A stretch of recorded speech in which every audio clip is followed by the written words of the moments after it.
आपका यहाँ पर आने के लिए बहुत बहुत धन्यवाद।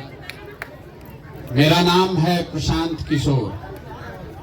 हम नेता नहीं हैं, साधु महात्मा भी नहीं हैं, बिहार के एकदम साधारण परिवार के लड़के हैं।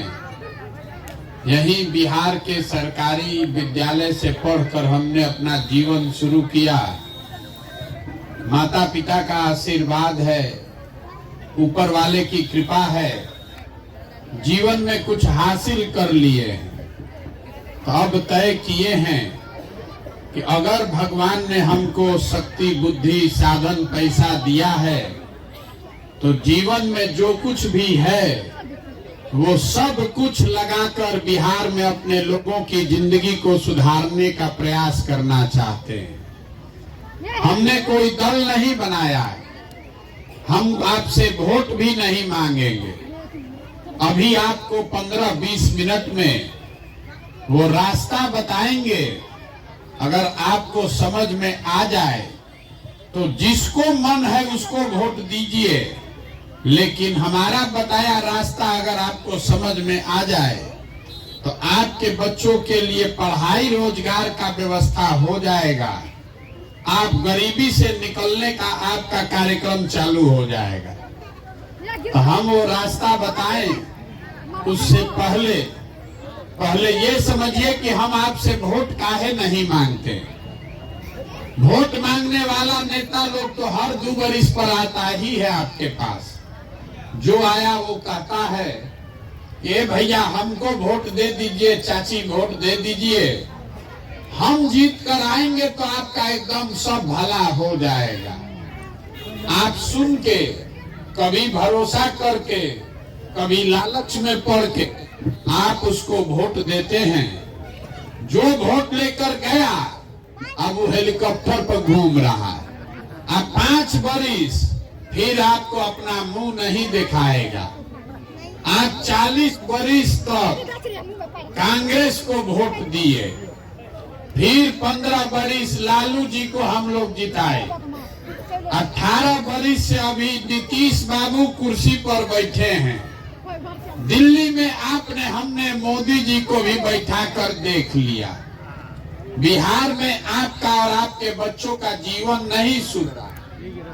तो अब कोई प्रशांत किशोर आए हैं, अगर आप हम पर भरोसा करके हमको वोट दीजिएगा तो इसका क्या गारंटी है कि जीतने के बाद हम आपके साथ धोखा नहीं करें। जैसे पीछे का आदमी धोखा किया तो हम भी धोखा कर सकते हैं। इसीलिए हम वोट मांगते ही नहीं है, आपको ही वो रास्ता बताएंगे। अगर आप समझ जाइए तो अपने आप आपके जीवन में सुधार होना ही होना है। और हम रास्ता आपको भाषण देकर नहीं बताएंगे, 4 गो सवाल पूछेंगे, आपको उसका जवाब देना है। हाँ चाहे ना बोलिएगा, अपने आप आपको रास्ता दिखेगा, लेकिन सबको जवाब देना है। हाथ उठाकर हाँ चाहे ना बोलना है। आप लोग यहाँ जितने लोग आए हैं, जरा सोच के बताइए, आपके गांव पंचायत में और कुछ हो या न हो, आप सबके बच्चों के पढ़ने के लिए अच्छी व्यवस्था होनी चाहिए कि नहीं होनी चाहिए? सबको हाथ उठाकर बताना है, होना चाहिए कि नहीं होना चाहिए? होना चाहिए ना भाई, हाथ नीचे कर लीजिए। हम नहीं बोले हैं। अभी आपने देखा, आपके गांव के लोग जो पढ़ा लिखा है और जो अनपढ़ है, कोई हिंदू है, कोई मुसलमान है, कोई महिला, कोई पुरुष, कोई गरीब, कोई अमीर, कोई अगड़ा, कोई पिछड़ा, लेकिन सब आदमी ने कहा कि ना भैया पढ़ने का व्यवस्था तो होना चाहिए। इसके लिए किसी नेता का, दल का जरूरत नहीं है, क्योंकि आपको सबको मालूम है कि अगर आपका बाल बच्चा पढ़ लिख जाए, पढ़ लिख के नौकरी रोजगार पा जाए, तो कोई मुखिया बने, कोई विधायक बने, कम से कम आपके बच्चों का जीवन सुधर जाएगा। इतना समझ सबको है। तो आप जितना समझदार लोग यहाँ आए हैं, सब आदमी अपने अपने बच्चों का चेहरा याद कर लीजिए।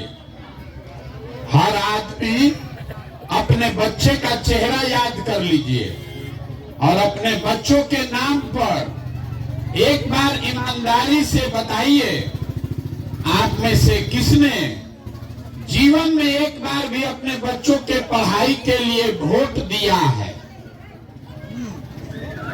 देखिए गांव का पूरा अकील कैसे गुम है। अभी कितना जोर से आप बोले हैं कि भैया पढ़ाई होना चाहिए, लेकिन आपने जीवन में कभी पढ़ाई के लिए वोट नहीं दिया, तो पढ़ाई आपको मिलेगा कैसे? आपको मालूम है कि यहाँ अगर चीनी मिल चालू हो जाए तो आपके बच्चों को रोजगार मिल जाएगा, लेकिन आप चीनी मिल फैक्ट्री के लिए कभी वोट नहीं दिए। आपको मालूम है कि अगर आपके धान का 2100 रुपया भाव मिल जाए तो आपका आमदनी बढ़ेगा। आप 1700 में धान बेच रहे हैं, लेकिन कभी धान के दाम पर आपने वोट नहीं दिया। तो जब आप पढ़ाई, रोजगार, फसल के दाम पर वोटे नहीं देते हैं तो आपको मिलेगा कैसे? अब इसमें से कोई खड़ा होके कहेगा, ए भैया इसका क्या गारंटी है कि पढ़ाई के लिए वोट देंगे तो पढ़ाई होगा? वोट किसको दें? लालू जी को दें कि नीतीश को दें? हम आपको बता रहे हैं, वोट जिसको देना है दीजिए, लेकिन अगर पढ़ाई रोजगार के लिए वोट दीजिएगा तो आपके बच्चे को मिलेगा ही मिलेगा। अगर हमारी बात पर भरोसा नहीं है तो अभी आपसे तीसरा सवाल पूछेंगे और आपके आंख के सामने से पर्दा हटेगा, आपको दिखेगा कि आपके बच्चे को रोजगार, पढ़ाई कैसे मिलेगा। सब लोग जरा सोच के बताइए, अभी तक जीवन में आपने जिस नेता को, जिस दल को वोट दिया, वो नेता लोग, दल वाले लोग, उन्होंने आपका काम किया कि नहीं किया? जोर से बताइए, हाथ उठाकर सबको बताना है। जोर से बताइए, किया कि नहीं किया? नहीं किया, हाथ नीचे कर लीजिए। देखिए गांव में जितना समझदार आदमी है, सब आदमी कह रहा है कि भैया जिसको भी वोट दिए वो नेता ने, वो दल ने हमारा काम नहीं किया। अब अभी आपके आंख के सामने से पर्दा हटाते हैं। हम आपको ये बताएंगे कि आपने वोट किसको दिया और उस आदमी ने आपका काम किया कि नहीं किया। हम अगर सही बोले तो सबको जोर से हाँ बोलना है, और अगर गलत बोले तो सबको ना बोलना है। अब जरा सोचिए, बिहार में घर घर से 5 किलो अनाज के लिए आपने, हमने मोदी जी को, भाजपा को वोट दिया है। तो बिहार में चाहे जितना चोरी भ्रष्टाचार है, 1 किलो चोरी करके 4 किलो अनाज यहाँ के गरीब को मिल रहा है कि नहीं मिल रहा है? सबको बोलना है भैया, मिल रहा है कि नहीं मिल रहा है? मिल रहा है ना? आपने, हमने वोट दिया हिंदू मुसलमान के नाम पर अयोध्या में राम मंदिर बनाने के लिए। तो आपके गांव में स्कूल, अस्पताल, फैक्ट्री, चीनी मिल बने चाहे मत बने, अयोध्या में राम मंदिर बन रहा है कि नहीं बन रहा है? आपने, हमने, कई लोगों ने वोट दिया नीतीश कुमार को बिहार में बिजली का दशा सुधारने के लिए। तो नीतीश के राज में, इसी बदहाल बिहार में बिजली का बिल 4000 आए चाहे 6000, घरे घरे बिजली आया है कि नहीं आया है? आपने, हमने वोट दिया सिलेंडर के लालच में मोदी जी को, तो सिलेंडर का दाम 1000 हो चाहे 1200, घरे घरे सिलेंडर बटा है कि नहीं बटा है? आपने हमने वोट दिया जात के नाम पर, अपने जात के नेता को, तो बिहार में आपके बच्चे के पढ़ाई रोजगार का कोई बात करे चाहे मत करे, जात का बात और जात का गिनती दोनों पूरा बिहार में हुआ है कि नहीं हुआ है? अरे हुआ है कि नहीं हुआ जात का गिनती? अभी आपने हमने वोट दिया मोदी जी का कहानी सुन के कि मोदी जी ने गुजरात में बड़ा विकास किया है, तो भैया गुजरात में विकास हो रहा है, वहां पर फैक्ट्री चल रही है, और आपके हमारे बच्चे गुजरात में जाकर मजदूरी कर रहे हैं कि नहीं कर रहे हैं? तो कौना बात पर आप वोट दिए हैं जो आपको नहीं मिला? अभी तो बड़ा जोर से बोले हैं, ए भैया कुछो नहीं मिला। आप तो खुद बोल रहे हैं कि भैया हम लोग पढ़ाई के लिए वोट नहीं दिए, अपने बच्चों के रोजगार के लिए वोट नहीं दिए, अपने फसल के दाम के लिए वोट नहीं दिए। तो भाई बोइएगा बबूल तो आम कहां से खाइएगा? वोट दीजिएगा 5 किलो अनाज पर तो रोजगार कहां से पाइएगा? वोट दीजिएगा मंदिर मस्जिद हिंदू मुसलमान के नाम पर तो आपके बच्चों के लिए पढ़ाई कहां से आएगा? यही बताने के लिए पैदल घूम रहे हैं, वोट नहीं मांगते। आपको गावे गांव घरे घर जाके हाथ जोड़कर एक चीज समझा रहे हैं कि अगर आप अपने बच्चों का चिंता नहीं करोगे तो दुनिया में कोई नेता कोई दल आपके बच्चे का चिंता नहीं करेगा। करेगा भाई? तो आप लोग जितना आदमी यहाँ आए हैं, आपको अपने बच्चों की चिंता है कि नहीं है? हाथ उठाकर बताइए, आपको अपने बच्चों की चिंता है कि नहीं है? है? हाथ नीचे कीजिए। पूरा गांव झूठ बोल रहा। आप कह रहे हैं कि हमारे बच्चों को हमारी चिंता।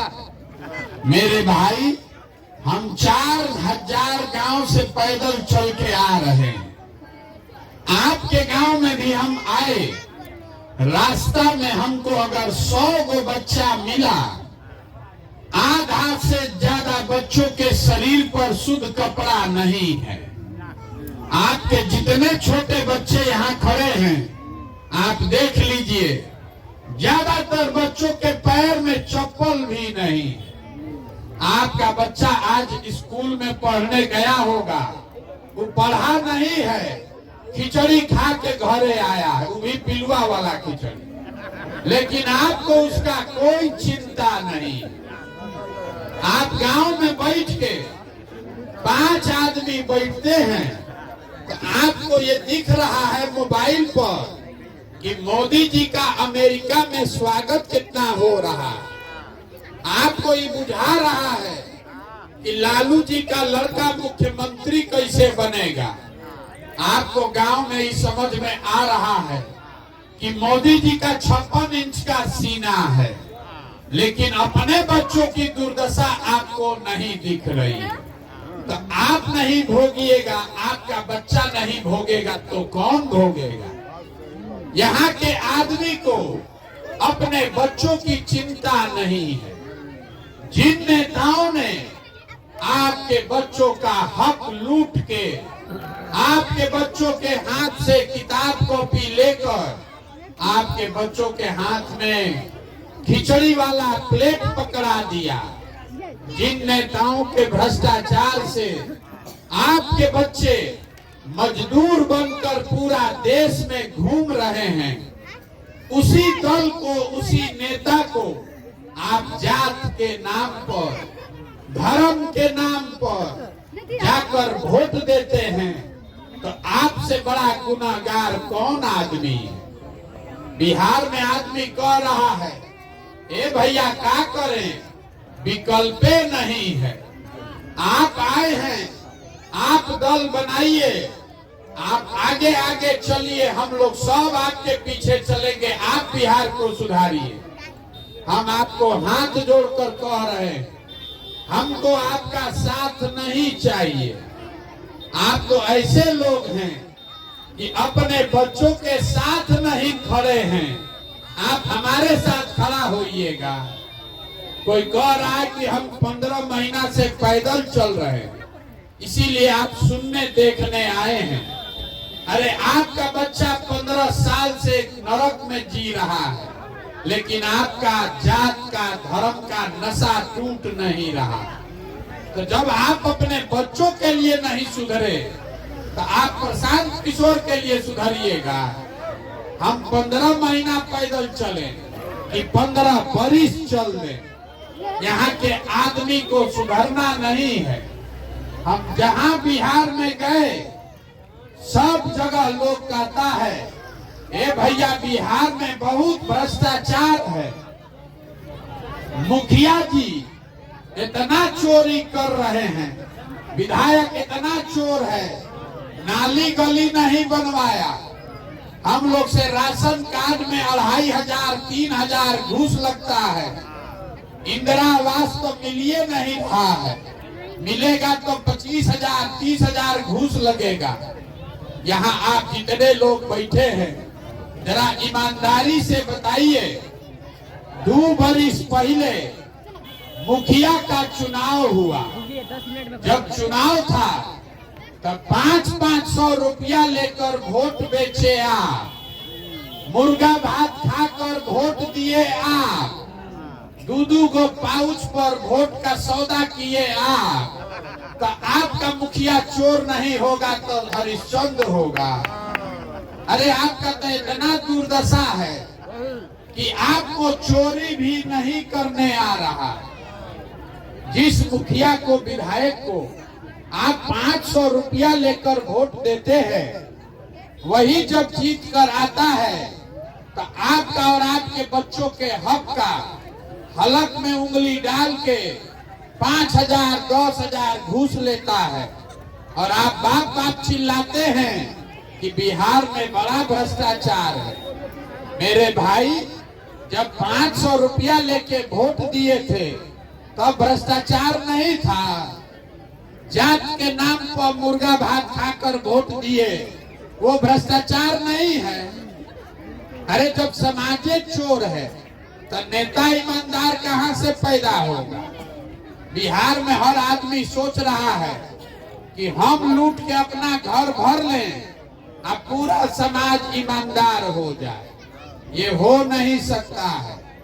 अगर आपको सुधारना है तो सबसे पहले अपने आप को सुधारना पड़ेगा। नेता को गाली देने से नहीं होने वाला। तो अभी आपको एक सूत्र देंगे, अगर वो आपको समझ में आए तो आपकी गरीबी खत्म। अगली बार जब वोट दीजिए, जिसको मन है वोट उसको दीजिए, लेकिन वोट देते समय स्वार्थी बनिए। अपना स्वार्थ देखिए, अपने बच्चे का स्वार्थ देखिए।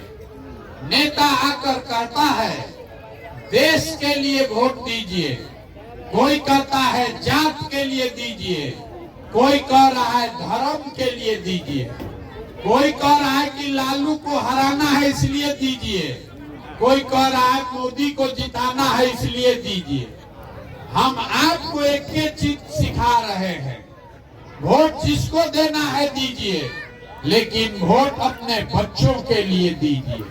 अगर आप अपने बच्चों के लिए वोट नहीं दोगे तो आपका जीवन में कभी भला होने वाला नहीं है। आप इतना दिन से वोट दे रहे हैं, आप जरा सोच के बताइए। सब आदमी को बताना है, आज तक कोई नेता आकर आपसे पूछा कि आपका बच्चा पढ़ता है कि नहीं पढ़ता है? कोई पूछा है भैया? सबको बताना है, मुंह खोल के बताइए। कोई नेता आकर पूछता है कि आपका बच्चा पढ़ रहा है कि नहीं पढ़ रहा है? काहे नहीं पूछता है नेता? क्योंकि नेताओं को भी मालूम है कि जिस दिन आपका बाल बच्चा पढ़ जाएगा, पढ़ के नौकरी रोजगार पा जाएगा, तो आप भी 4 किलो अनाज के लालच में उसको वोट नहीं दीजिएगा। इसीलिए यहाँ के नेताओं ने आपके बच्चों के हाथ से किताब कॉपी लेके खिचड़ी खिलाने का आदत लगा दिया और आपको रोजगार देने के बजाय 4 किलो अनाज के लाइन में खड़ा कर दिया। तो यही बात आपको बताने आए हैं। एक संकल्प लीजिए, एगो आपको सुझाव दिए, अब एगो आप संकल्प लीजिए। कल से आधा पेट खाइए, लेकिन अपने बच्चों को पढ़ाइए। अगर आपके बच्चे पढ़ेंगे तभी आपका जीवन सुधरेगा। अगर 4 को बच्चा है, बहुत आप गरीब हैं, एक बच्चा को भी पढ़ाइए, लेकिन पढ़ाइए। एक बच्चा अगर पढ़ गया तो पूरे परिवार का गरीबी खत्म। देखिए, हमारे अपने बाबा मजदूर थे, बैलगाड़ी चलाते थे। अपना 8-9 गो बच्चा में एक हमारे बाबूजी को पेट काट काट के पढ़ाए। हमारे बाबूजी डॉक्टर बन गए। हमारे बाबूजी ने हमको पढ़ाया है, तो अब हम खड़ा होकर भाषण दे रहे हैं। 5000 आदमी को नौकरी दिए हैं, हजारों आदमी को रोज खिला सकते हैं। अगर हमारे माँ बाप ने हमको पढ़ाया ही नहीं होता तो हम भी कहीं फैक्ट्री में, खेत में मजदूरी कर रहे होते। तो जब आपका बच्चा पढ़िए नहीं रहा है तो मजदूर नहीं बनेगा तो कलेक्टर बनेगा।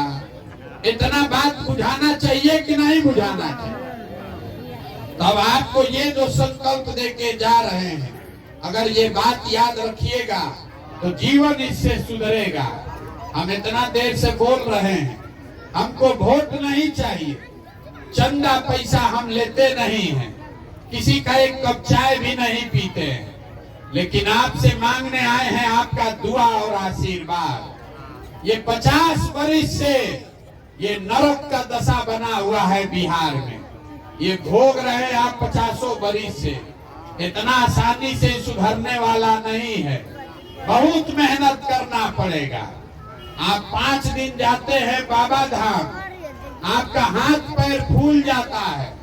हम 15 महीना से पैदल चल रहे हैं, अभी कई महीना तक और चलेंगे। कैसे चल रहे हैं?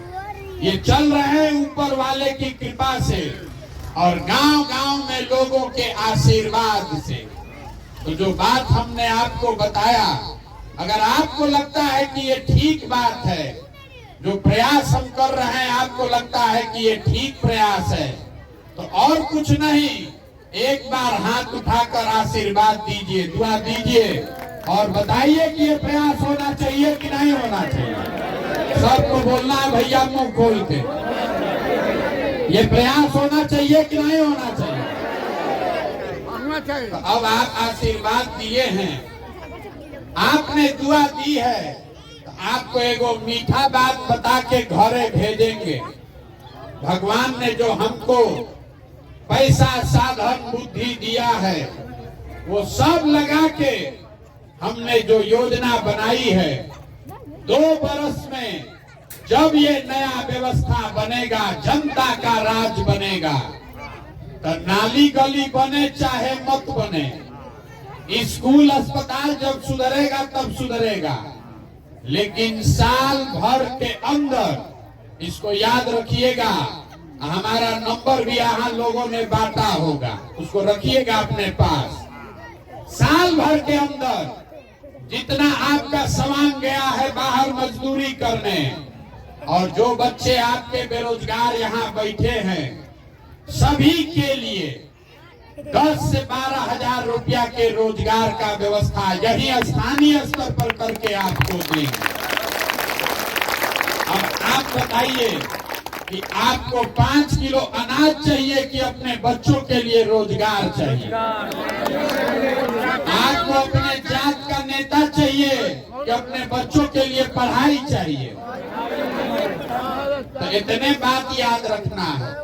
अगली बार वोट नेता का चेहरा देखकर नहीं, अपने बच्चों का चेहरा देखकर देना है। और वोट का कीमत नाली गली नहीं है, वोट का कीमत राशन कार्ड नहीं है, वोट का कीमत 5 किलो अनाज नहीं है, मंदिर मस्जिद नहीं है।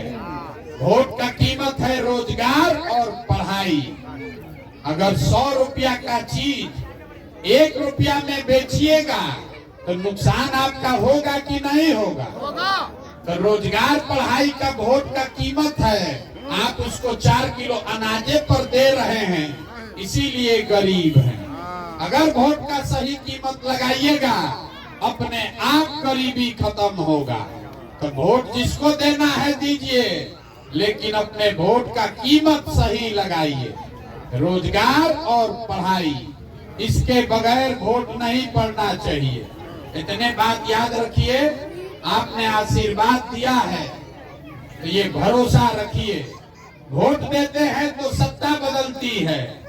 आपके आशीर्वाद और दुआ की ये ताकत है कि आपका ये बेटा, आपका ये भाई 2 बरस में आपको हम व्यवस्था बनाकर देंगे कि किसी के बच्चे को यहाँ से पढ़ाई और रोजगार के लिए बाहर नहीं जाना पड़ेगा।